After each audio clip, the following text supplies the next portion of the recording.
The Billionaire, the Waitress, and the Digital Manhunt, a true crime story. Sound of a bustling diner, clattering plates, the hiss of a coffee machine. It feels warm, safe. Every crime has a digital footprint. Every criminal leaves a data trail. On a rainy night in Chicago, a seemingly random armed robbery was about to become a case study in digital detective work. Security camera footage of the diner. 3 masked men burst through the door. Patrons scream and duck. But one person didn't scream. One person didn't duck. A waitress named Emily Carter remained eerily, impossibly calm. Emily's steady hands as she guides customers to the floor. Her eyes calculating, scanning the room, not with fear but with recognition. Billionaire Jonathan Hale watching her, a frown of deep suspicion on his face. A glint of a camera lens hidden in a robber's mask. A text message on a burner phone. Phase 1 complete. Asset is clean.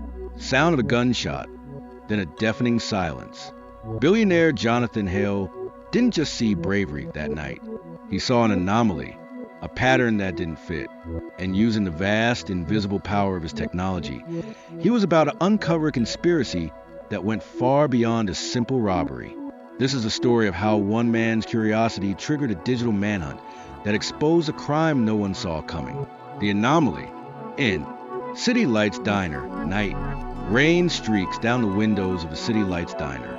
It's a cozy, slightly worn-out place, a refuge from the slick, glass and steel world of downtown Chicago. In a corner booth, Jonathan Hale, 50s, sharp, observant, sips black coffee.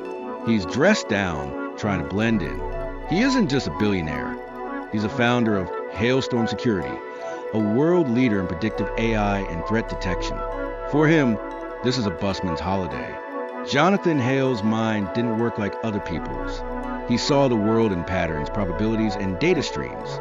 To him, this diner wasn't just a diner. It was a network of human interactions, each with its own algorithm. His waitress is Emily Carter, 23. She's efficient, polite, but there's a hollowed-out look in her eyes. The look of someone working 2 jobs, of someone buried in medical debt, of someone who is tired down to her very soul. The bell on the door jangles violently. 3 men in black masks and hoodies storm in. They're armed, their movements aggressive, chaotic. Robber 1. Everybody on the fucking ground. Now, wallets, phones, cash. Do it. Pandemonium erupts. A plate shatters. A woman soys. People scramble under tables. Their fear a palpable, acrid smell. This is where the story should have ended. A traumatic, but straightforward armed robbery. But the data didn't fit. Jonathan, trained in crisis response, stays low but observant. His eyes aren't on the robbers. They're on Emily. She doesn't hit the deck. She doesn't freeze. She moves. A split-screen analysis. On one side, the security footage. On the other, a data stream visualization of heart rates and stress levels, all spiking into the red. Emily's vitals, hypothetically measured, remain in a calm, steady green. She guides a sobbing elderly man behind the counter with a firm but gentle hand. Emily, her voice a low, steady murmur. It's okay. Just do what they say. Look down. Don't make eye contact. One of the robbers points his gun at her. Robber 2, you. The register. Now.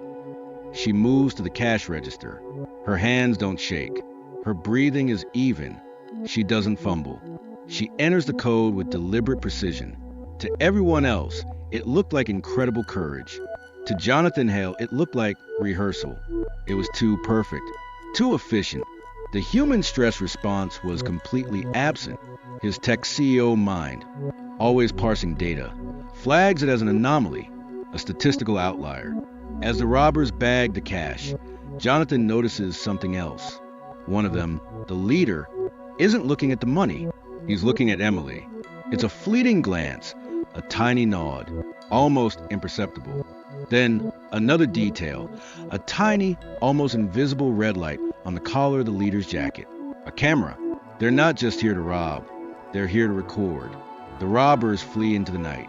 The sirens wail in the distance. The diner is a wreck of spilled coffee and shattered nerves. People are crying, trembling. Emily moves through the chaos like a trauma nurse, handing out napkins, pouring water, her calm a stark contrast to the surrounding terror. Jonathan approaches her. He doesn't offer comfort. He offers observation. "Jonathan, you handle that remarkably well." Emily looks up, her eyes guarded. The calm facade cracks for a microsecond, revealing something else. Wariness. "Emily, you just do what you have to do." "Jonathan, most people don't. Their training fails them. You seemed prepared."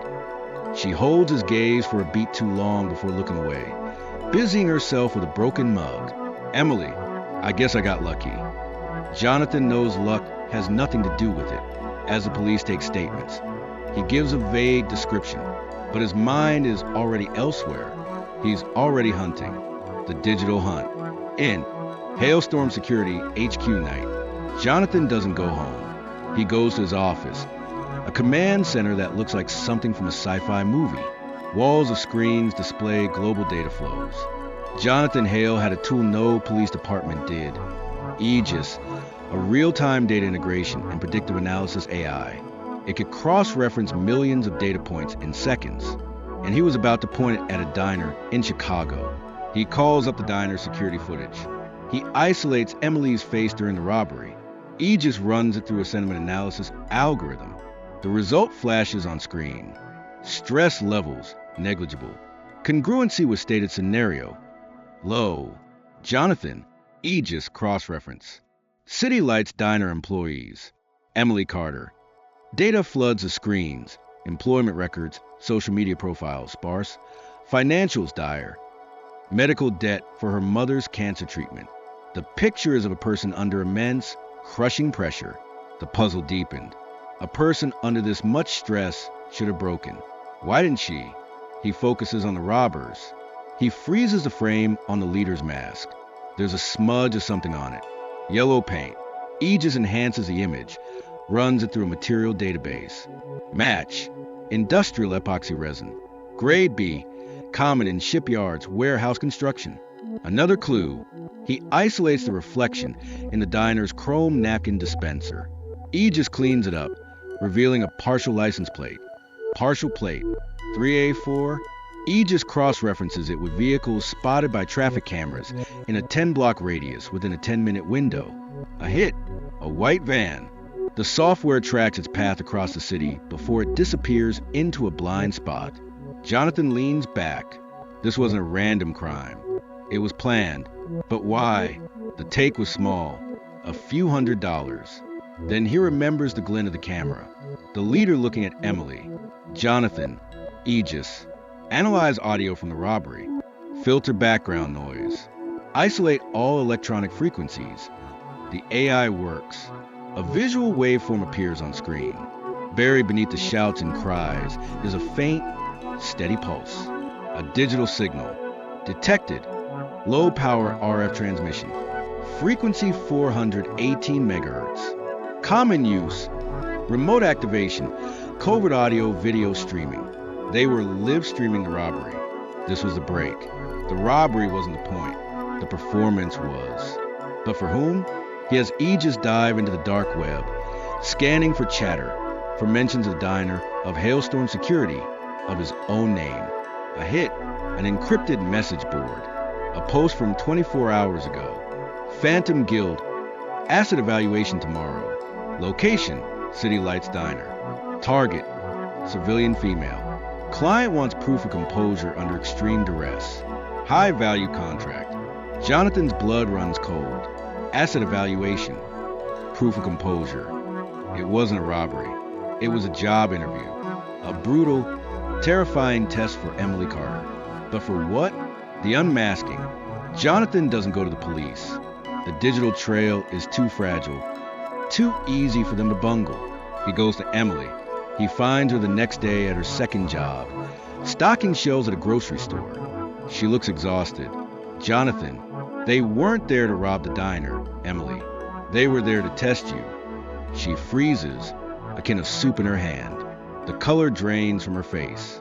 The confirmation is written all over her. Emily, whispering, I don't know what you're talking about. Jonathan, the medical debt, $200,000. They approached you, didn't they? Offered you a way out. One job. A simple test. Stay calm during a stage robbery. Prove you can handle pressure. Emily slumps against a shelf. The tough facade crumbles completely. Tears well in her eyes. Emily, they said no one would get hurt. It was just a test. They said if I stayed calm, I'd get $50,000. Enough for a down payment on my mom's treatment. I was so scared, but I had to do it. Jonathan, who are they, Emily? Emily, I don't know.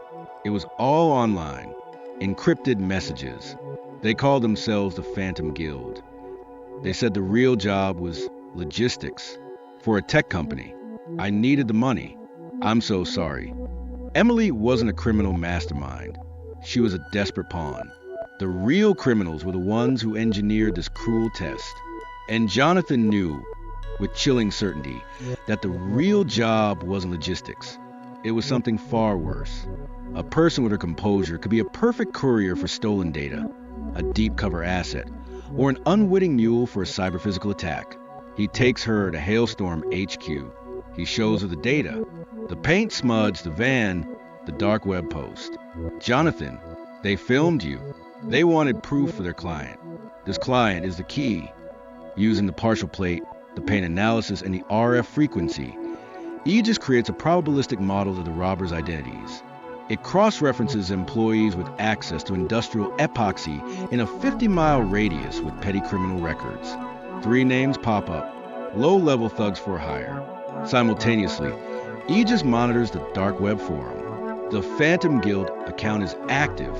Jonathan sets a trap. He has Emily send a message. Asterisk, asterisk, asterisk, acid only asterisk, asterisk, asterisk. Test complete. I passed. When is the real job? Need payment up front. The response is immediate.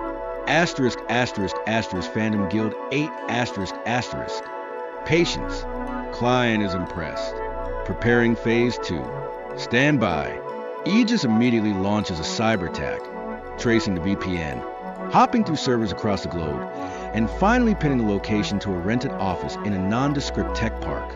Jonathan doesn't call the police. He calls the FBI cybercrime unit. He sends them everything: the data, the location, the evidence.